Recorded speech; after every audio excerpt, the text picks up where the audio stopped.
CM ತವರು ಜಿಲ್ಲೆಯಲ್ಲಿ ಕಾಂಗ್ರೆಸ್ ಸಾಧನಾ ಸಮಾವೇಶ ನಡೆಯಿತು. ಸಾಧನಾ ಸಮಾವೇಶ ಅನ್ನೋದಕ್ಕಿಂತ ಸಿಎಂ ಸಿದ್ದು ಶಕ್ತಿ ಪ್ರದರ್ಶನದಂತೆ ಕಾಣಿಸ್ತು. ಮಹಾರಾಜ ಕಾಲೇಜು ಮೈದಾನದಲ್ಲಿ ನಡೆದಂತ ಸಮಾವೇಶಕ್ಕೆ ಜನಸಾಗರವೇ ಹರಿದು ಬಂತು.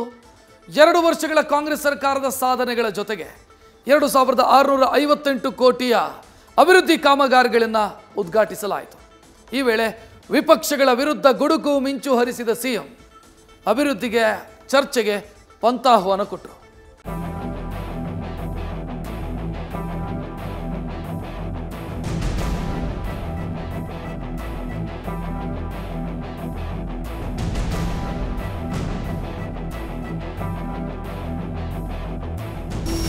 ಇದು ಸಿಎಂ ಸಿದ್ದರಾಮಯ್ಯ ಪವರ್. ಮೈಸೂರಿನಲ್ಲಿ ಸಾಧನಾ ಸಮಾವೇಶಕ್ಕೆ ಹರಿದು ಬಂದ ಈ ಜನಸಾಗರವೇ ಸಿದ್ದು ಶಕ್ತಿ ಸಾಮರ್ಥ್ಯಕ್ಕೆ ಸಾಕ್ಷಿ. ಲಕ್ಷಾಂತರ ಸಂಖ್ಯೆಯಲ್ಲಿ ಬಂದಂಥ ಅಭಿಮಾನಿಗಳು ಸಮಾವೇಶದ ಉದ್ದಕ್ಕೂ ಸಿದ್ದು ಪರ ಘೋಷಣೆಗಳನ್ನ ಮೊಳಗಿಸಿದ್ರು. ನಾಯಕತ್ವ ಗೊಂದಲದ ಮಧ್ಯೆ ನಡೆದಂಥ ಶಕ್ತಿ ಪ್ರದರ್ಶನದಲ್ಲಿ ಇಡೀ ಕಾಂಗ್ರೆಸ್ ಪಡೆ ಭಾಗಿಯಾಯಿತು.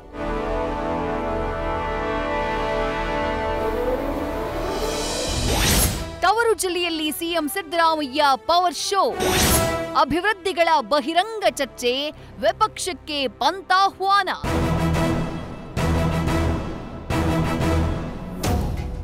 ಸಮಾವೇಶದ ನೆಪ, ಶಕ್ತಿ ಪ್ರದರ್ಶನದ ಜಪ.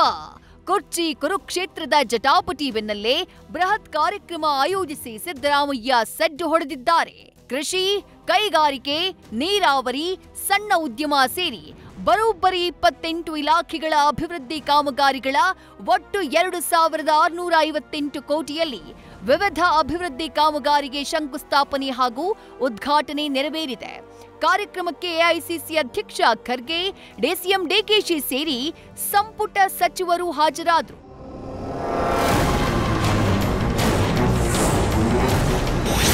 ವಿಭಿನ್ನ ರೀತಿಯ ಸ್ಟೇಜ್, ಜನರ ಮಧ್ಯದಿಂದ ಎದ್ದು ಬಂದ ಸಿದ್ದು. ಈ ಬಾರಿಗೆ ವಿಭಿನ್ನ ರೀತಿಯ ಸ್ಟೇಜ್ ನಿರ್ಮಿಸಲಾಗಿತ್ತು. ವೇದಿಕೆ ಮಧ್ಯಭಾಗ ಜನರ ನಡುವಿಂದ ಸಿದ್ದರಾಮಯ್ಯ ನಡೆದು ಬರುವಂತೆ ವಿನ್ಯಾಸ ಮಾಡಲಾಗಿತ್ತು. ಸಿದ್ದು, ಖರ್ಗೆ, ಡಿಕೆಶಿ ಹೆಜ್ಜೆ ಹಾಕ್ತಾ ಇದ್ದ ಹಾಗೆ ಜನ ಜಯಘೋಷದೊಂದಿಗೆ ಸ್ವಾಗತಿಸಿದ್ರು. ಬಳಿಕ ಮಾತನಾಡಿದ ಸಿಎಂ ಸಿದ್ದರಾಮಯ್ಯ, ಜೆಡಿಎಸ್ ಬಿಜೆಪಿ ಸುಳ್ಳುಗಳಿಗೆ ನಮ್ಮ ಅಭಿವೃದ್ಧಿ ಕಾರ್ಯಗಳೇ ಉತ್ತರ, ಈ ಬಗ್ಗೆ ಬಹಿರಂಗ ಚರ್ಚೆಗೆ ಬನ್ನಿ ಅಂತ ಸವಾಲ್ ಹಾಕಿದ್ರು. ಬಿಜೆಪಿಯವರಿಗೆ, ಜೆಡಿಎಸ್ನವರಿಗೆ ಕೇಳ್ತಾ ಇದ್ದೀನಿ, ನೀವು ಆರೋಪಗಳನ್ನು ಮಾಡ್ತೀರಿ, ಸುಳ್ಳು ಆರೋಪಗಳನ್ನು ಮಾಡ್ತೀರಿ, ಸುಳ್ಳು ಅಪವಾದಗಳನ್ನು ಮಾಡ್ತೀರಿ. ನಾನು ಅನೇಕ ಬಾರಿ ಹೇಳಿದ್ದೀನಿ, ನಿಮಗೆ ಸತ್ಯ ಗೊತ್ತಾಗಬೇಕು ಅಂತಂದ್ರೆ, ಜನರಿಗೆ ಸುಳ್ಳು ಹೇಳೋದನ್ನ ನಿಲ್ಲಿಸಬೇಕು ಅಂತನ್ನೋದಾದ್ರೆ, ಜನರನ್ನ ತಪ್ಪು ದಾರಿಗೆ ಎಳಿತಕ್ಕಂಥ ಪ್ರಯತ್ನವನ್ನ ಮಾಡ್ತಕ್ಕಂಥದನ್ನ ನೀವು ನಿಲ್ಲಿಸಬೇಕಾದ್ರೆ ನೀವೆಲ್ಲರೂ ಕೂಡ ಒಂದೇ ವೇದಿಕೆಗೆ ಬರಬೇಕು.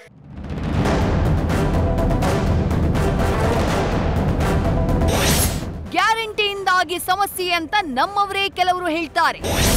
ಸಿದ್ದು ಇದ್ದಾಗ ಲಕ್ಷ್ಮಿ ಕೊಂಟೆಕೊಂಡು ಬಿದ್ದಿಡ್ತಾಳೆ ಅಂತ ಖರ್ಗೆ ಬಣ್ಣನೆ.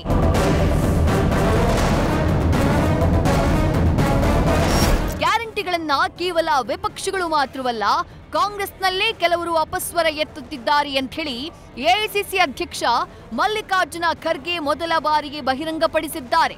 ಅಭಿವೃದ್ಧಿ ಕುಂಠಿತ ಆಗಿಲ್ಲ, ಸರ್ಕಾರದ ಬೊಕ್ಕಸ ಖಾಲಿ ಇಲ್ಲ.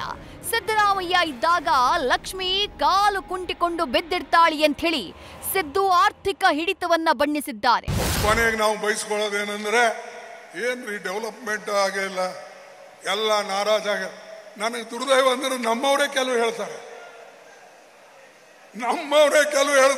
ಕೆಲವು ಸಲ ಭೇಟಿಯಾದಾಗ, ಅರೆ ಇಷ್ಟು ಕಾರ್ಯಕ್ರಮಗಳು ನಿಮಗೆ ಕೊಟ್ಟ ಮೇಲೆ ನೀವು ಅದನ್ನ ಹಳ್ಳಿಗೆ ಒಯ್ದು ತಲುಪಿಸಿ.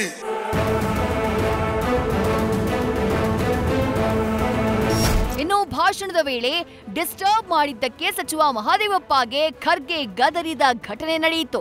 ಸಿಎಂ ಅವರ ಕಿವಿ ತುಂಬಬೇಡ, ಅವರಿಗೆ ಕಿವಿ ಕೇಳಿಸುತ್ತೆ ಅಂತ ಹೇಳಿ ಖರ್ಗೆ ಹೇಳಿದಂಥ ಮಾತು ಎಚ್ಚರಿಕೆಯ ರೀತಿ ಕಾಣಿಸ್ತು. ಮೊದಲ ಏ ಮಾದೇವಪ್ಪ, ನೀ ಕೇಳ ಅವ್ರ ಕಿವಿ ತುಂಬಬೇಡ, ನೀನು ಕಿವಿ ಸರಿಯಾಗಿವಿ ಅವ್ರದ್ದು, ಸ್ವಲ್ಪ ಇದು ಕೇಳಲಿ. ಮನೆಯಲ್ಲಿ ಕೂತಿರೋರಿಗೆಲ್ಲ ವೆಲ್ಕಮ್ ಮಾಡೋಕ್ಕಾಗಲ್ಲ. ವೇದಿಕೆಯಲ್ಲಿ ಸ್ವಾಗತದ ವೇಳೆ ಡಿಕೆಶಿ ಹೆಸರು ಹೇಳದ ಸಿಎಂ. ವೇದಿಕೆಯಲ್ಲಿ ಇದೊಂದು ಕುತೂಹಲದ ಪ್ರಸಂಗ.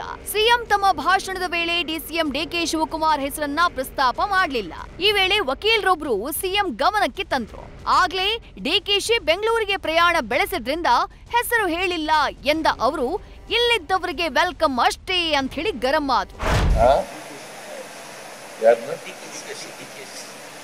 ಎಲ್ಲಿ ಇಲ್ವಲ್ರಿ, ಒಟ್ಟೋಗಿದ್ದಾರೆ, ಕೂತ್ಗಳೇ. ಲಾಯರು ಡಿಕೆ ಶಿವಕುಮಾರ್ ಹೊರಟೋದ್ರು ಬೆಂಗಳೂರಿಗೆ. ಯಾವಾಗಲೂ ಇರೋರ ಹೆಸರು ಹೇಳಬೇಕು ಹೊರತು ಹೊರಟೋದವ್ರ ಹೆಸರು ಹೇಳಕ್ಕಾಗಲ್ಲ. ವೆಲ್ಕಮ್ ಮಾಡೋದು ಇರೋರಿಗೆ, ಇಲ್ಲಿ ಯಾರ್ಯಾರು ಇದ್ದಾರೆ ಅವ್ರಿಗೆ ಮಾತ್ರ ವೆಲ್ಕಮ್ ಮಾಡೋದು. ಮನೇಲಿ ಕೂತಿರೋರಿಗೆಲ್ಲ ವೆಲ್ಕಮ್ ಮಾಡಕ್ಕಾಗಲ್ಲ. ಗೊತ್ತಾಯ್ತಾ? ಸಾಧನಾ ಸಮಾವೇಶವನ್ನ ಅರ್ಧಕ್ಕೆ ಬಿಟ್ಟು ಹೊರಟಂತಹ ಡಿಕೆಶಿ ಬೆಂಗಾವಲು ವಾಹನ ಎಕ್ಸ್‌ಪ್ರೆಸ್ ವೇನಲ್ಲಿ ಪಲ್ಟಿಯಾಗಿದೆ. ಮಂಡ್ಯದ ಗೌಡಹಳ್ಳಿ ಟಿಎಂ ಹೊಸೂರು ಬಳಿಯ ದಶಪಥದಲ್ಲಿ ಡಿವೈಡರ್ಗೆ ಎಸ್ಕಾಟ್ ವಾಹನ ಡಿಕ್ಕಿ ಹೊಡೆದು ಪಲ್ಟಿ ಹೊಡೆದಿದೆ. ಕಾರಿನಲ್ಲಿದ್ದಂತಹ ಸಿಬ್ಬಂದಿಗೆ ಗಾಯವಾಗಿದ್ದು ಆಕ್ಸಿಡೆಂಟ್ ಪರಿಶೀಲಿಸಿ ಡಿಸಿಎಂ ಬೆಂಗಳೂರಿಗೆ ಪ್ರಯಾಣ ಬೆಳೆಸಿದ್ರು.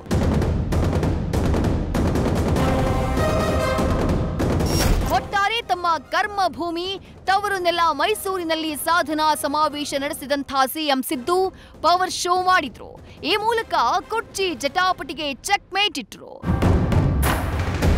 Ravi Pandavapura, news first, Mysuru. News first ನಿರ್ಭೀತಿಯಿಂದ ನಿಮ್ಮ ಪರವಾಗಿ.